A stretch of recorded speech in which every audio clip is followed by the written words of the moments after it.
안녕하세요. 부동산에 관한 한 여러분의 베프가 되고 싶은 공인중개사 김혜주입니다. 네, 오늘 드디어 전세 사기 특별법이 국회 본회의를 통과했습니다. 이렇게 뉴스 기사가 떴어요. 그래서 지난번 4월 27일에 발표했던 정부 대책에서 어떤 것이 변했는지, 조건이 조금 더 완화됐다고 하니까 어떤 내용이 완화됐는지 한번 신문 기사를 토대로 정리를 해드리려고 합니다. 같이 한번 보세요. 먼저 적용 대상이 조금 더 완화됐습니다. 그 전에 뭐 이렇게 까다롭게 조건들이 있었는데 보증금 5억 원 이하로만 정리를 했습니다. 기존 정부가 제시했던 안에서 보증금 금액도 5억으로 늘어났고, 그리고 주택 면적도 무관하다. 그전 주택 면적이 제한이 있었거든요. 그리고 뭐 소득 제한 이런 게 있었는데 주택 면적 무관, 소득 무관하게 보증금 5억 원 이하는 다 적용을 해주겠다는 거고, 근생 빌라 피해자, 근생 빌라라는 근린 생활 시설을 빌라로 만들어서 이제 했던 그런 주택이죠. 그런 피해자도 적용해 주기로 했습니다. 그리고 그전에는 경공매가 개시되었어야 이제 피해자 등록을 할 수 있었는데 임대인이 파산, 회생 신청한 경우도 인정을 해주기로 했습니다. 그리고 이전 안에서는 수사 개시 등 이제 사기 의도가 분명해야 한다고 이제 발표를 했었는데, 그래 전세 사기다 하고 발표를 했었는데요. 그런 전세 사기 경우 외에도 무자본 갭 투자, 바지 사장, 신탁 사기, 이중 계약의 피해자도 다 적용해 주기로 했습니다. 그리고 기존 정부와는 또 임차인이 대항력과 우선 변제권을 유지했을 것, 이런 조건이 있었는데 그런 조건 빼고 그냥 나중에 임차권 등기만 맞췄어도 다 적용해 주기로 했습니다. 훨씬 더 완화됐죠, 적용 대상이. 그리고 금융 지원을 이렇게 결정을 했네요. 최우선 변제금만큼은 10년 무이자로 대출해 주겠다. 그러니까 최우선 변제금을 받아야 되는데 그 집이 만약에 경매로 넘어가고 낙찰이 된다면 최우선 변제금만큼은 받을 수가 있을 텐데 낙찰이 안 되는 경우가 있을 거잖아요. 그래서 계속 최우선 변제금도 못 받고 아무 돈을 못 돌려받으니까 그 최우선 변제금 받을 수 있는 만큼은 먼저 10년 무이자로 대출을 해주겠다는 거고요.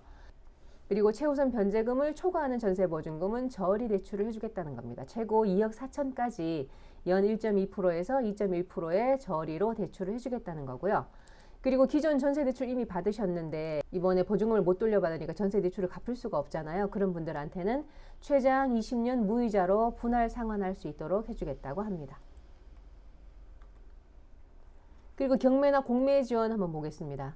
그러니까 주택도시보증공사가 경매나 공매를 대행해 주기로 했습니다. 개인한테는, 임차인 개인한테는 그게 쉬운 일이 아닐 거잖아요. 그래서 주택도시보증공사 허그가 대행해 주기로 했고요.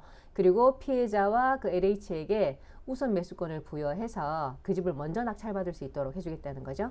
그러니까 우선 매수권이라는 것은 누군가 낙찰을 받았을 때 최고가 낙찰액으로 낙찰이 되려고 할 때 내가 같은 금액으로 낙찰받겠다라고 이제 먼저 매수할 수 있는 그런 권리를 말해요. 그런 권리를 피해자와 LH에 우선적으로 주겠다는 거고요. 그리고 조세 채권은 안분해서 회수하겠다고 합니다. 안분해서 회수한다는 것은 전세 사기 임대인의 전체 세금 체납액이 만약에 30억이다. 그런데 집이 30채란 말이죠. 그러면 그전 같으면 한 채, 두 채 낙찰될 때마다 30억이 될 때까지 무조건 조세 채권을 다 가져갈 수가 있었어요. 그런데 임대인의 전체 세금 체납액을 개인 주택별로 안분하겠다는 것은 30억을 30개 집으로 나누겠다는 거죠. 그럼 한 집당 1억이 되는 거잖아요. 그러니까 매 집당 1억까지만 세금 체납액을 회수해 가겠다, 이런 이야기입니다. 1억만 회수하고 나서 그 다음에 임차인에게 돌아갈 수 있는 보증금액이 아무래도 늘어나겠죠. 그렇게 조세 채권을 안분해서 회수하겠다고 합니다. 그다음에 공공임대지원, 이번 뉴스 기사에서는 자세하게는 안 나왔는데, 그러니까 만약에 내가 그 집에 살아야 되긴 하는데 그 집을 사기는 싫어요. 낙찰받기는 싫어요. 그러면 LH 등 공공주택 사업자가 우선 매수권으로 그 집을 낙찰을 받은 다음에 매수를 한 다음에 공공임대로 이 사람한테 공급해주는, 피해자에게 공급해주는 그런 방안을 생각하고 있고요. 뭐 만약에 그 집을 매입 못했다면 인근에 있는 다른 공공임대를 입주할 수 있는 그런 자격을 부여하겠다고 지난번 이제 정부 안에서 발표를 했었거든요. 요거는 이번에 이 특별법이 공포가 될 때 아마 자세하게 내용이 나올 것 같습니다. 그리고 생계가 급한 분들이 있으실 거니까 먼저 생계 지원을 해주겠다고 합니다.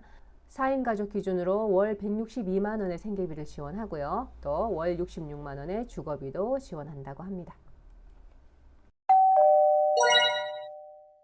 네, 오늘 이렇게 전세사기 특별법이 국회 본회의를 통과했고요. 그리고 지난번 정부 안에서 조금 더 완화되었다 조건들이, 그거 내용을 이제 뉴스 기사를 참고해서 전해드렸습니다. 특별법이 곧 공포가 되면 내용은 더 자세하게 나올 거니까 그때 또 자세한 내용 알려드리도록 하겠습니다. 오늘 내용이 뉴스 기사만 보고 좀 궁금하셨던 분들께 도움이 되셨으면 좋겠습니다. 지금까지 여러분의 부동산 베프 공인중개사 김혜주였습니다. 감사합니다.